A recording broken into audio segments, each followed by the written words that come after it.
Is that the librarian? I guess so. How are the Dark Ages going to have anything to do with us? Excuse me. Sorry to bother you. What do you want? We need to find out what impact the Dark Ages had on the modern world. Never was a period of history so poorly named. Don't touch. It's priceless. And I suppose someone's been filling your head with the usual nonsense, eh? 1,000 wasted years. A black hole in history, am I right? Yeah, sort of. You see, it's always the same. You assume it was all mud, disease, death and destruction, with marauding mobs of barbarians ripping down the good of former civilizations, burning and plundering as they went. Nothing of any worth invented either, eh? Oh, no, no, no. No, no, no. Go on, be off here. Sorry to bother you. Come on, it's probably not worth it. Everyone knows that the Greeks and Romans invented everything anyway. Oh, did they now? And you're sure about that, are you? You know, I might just have something for you. You seem to be up for the task. I suppose I could...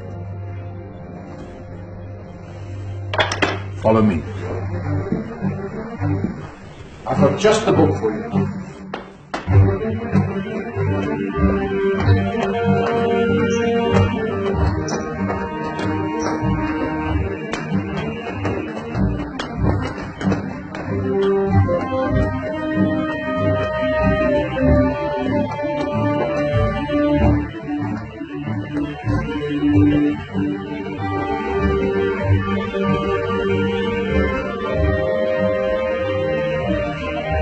Where are we going? I don't know. Ask him. Excuse me. Where are we going? From darkness into light, my young friend. From ocean onto land. There are things you should know. Oh, yes, indeed. Yes, indeed.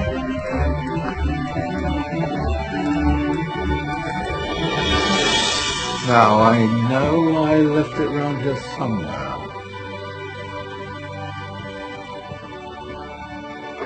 Ah, here it is. Now, take a look. If you dare.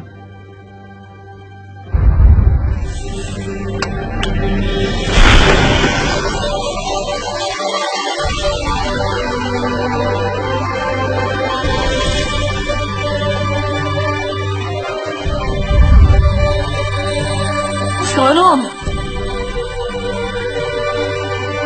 Welcome to the Dark Ages, or as it should be known, the Golden Ages. Who are you? I am Al-Jazari, engineer and ingenious inventor. I thought you said this was the Dark Ages. It doesn't look very dark. That's because it's all a matter of perspective, my soon-to-be illuminated friend. Of course, there are parts of the world that weren't dark at all, but in a civilization that stretched from Spain to China, the golden rays of discovery and invention shone over everything. What civilization? The Muslim civilization, my young friend. Through scholars and scientists of various faiths, some of the most important discoveries known to man were made at this time. Discoveries that drew on knowledge of the ancients, but have more connections with your modern world than you could possibly ever imagine. Like what? Well, all sorts of things. I've got to get a picture of this. I knew it was a good idea. Who are you? Allow me to introduce Ibn al-Haytham, a great scientist whose ideas led to the invention of the camera. You invented the camera? I laid the foundations for modern cameras by explaining how our eyes work. I found a way of projecting an image onto another surface through a small hole in a dark room, later called camera obscura.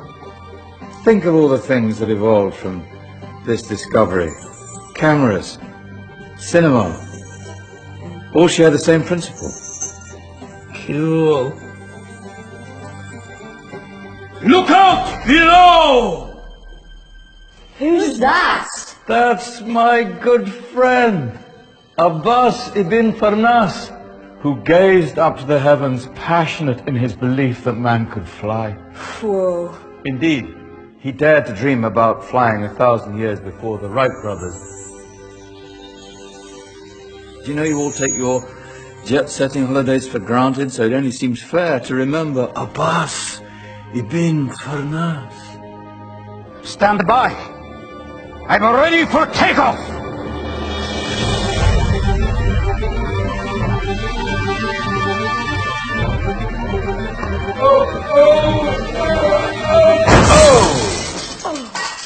You did forget one thing, though.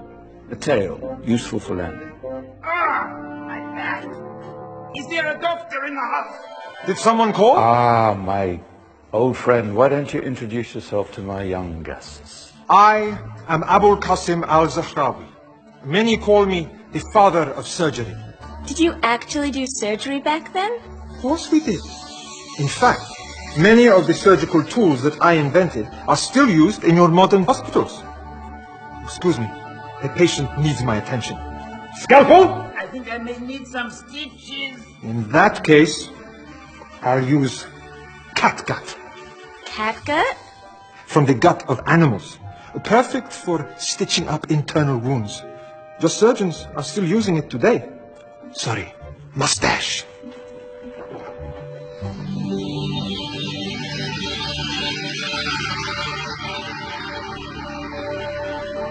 Who's she? That's Maryam al-Astrolabi, one of the many brilliant women of her time. She made sophisticated astrolabes. Astro what? Astrolabes. They show the sky and the stars on a small flat plate you can hold in your hand.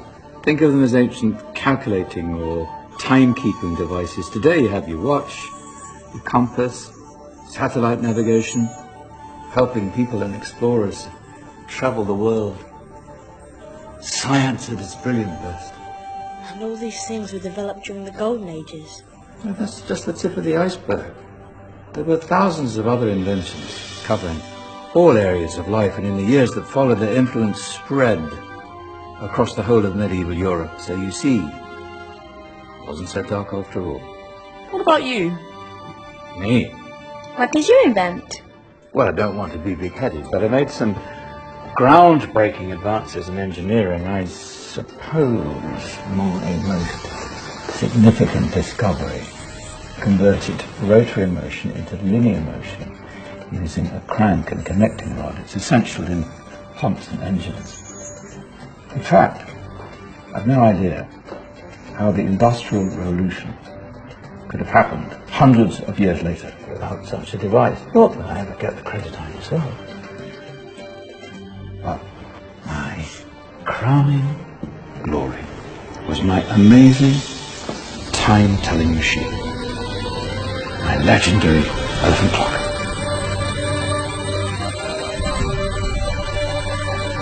It's a clock. Yes. Dozens of components collected from different cultures around the world. Indian, Greek, Arabian, Egyptian, Chinese. Wow. A United Nations clock. That is pretty cool. Does it actually tell the time? Wow, yes, of course. If it wasn't for me, thousands of people would be late for everything.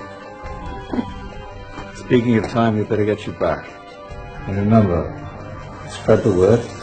This was a golden age, and I've only shown you a tiny part of this wondrous time. There are countless other scientists and inventions directly connected to your modern world. You're just going to have to find out for yourselves.